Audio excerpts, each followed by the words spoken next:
Guys, we're near downtown on Pratt Street, and by looking at the company behind me right now, you'd never know it required the response of a Guilford hazmat team and several other fire departments from surrounding communities.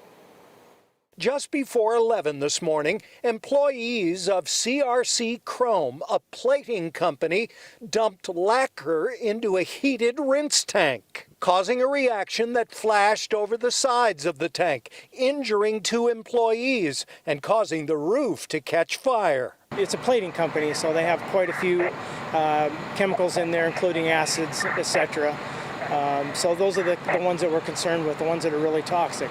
Patients have been transported to the burn center for evaluation, condition unknown. The Department of Energy and Environmental Protection's Emergency Response Unit responded to the fire where there was a reported acid gas release. Fortunately, that was not the case. Hydrochloric acid was present in the building but was not released or impacted by the fire, according to DEEP. Because of the chemicals that are involved.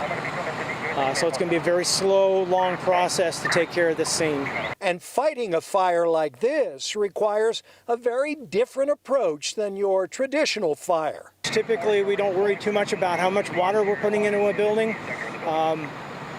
With something like this, since we're not 100% sure what chemicals could react with the water or how they're going to react, we have to be very careful about where we put water, how much we put there. The air quality in and around the building was monitored throughout the day and was never an issue, according to the chief.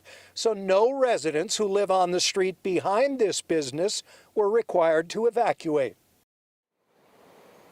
And Fire Chief Morgan said that DEEP was on scene working in conjunction with Meriden Sewer Department to make sure that the runoff here wasn't contaminated. And DEEP said, good news, no environmental cleanup is necessary here at CRC Chrome. We're live in Meriden on Pratt Street. Tony Terzi, Fox 61 News. Hi, Tony.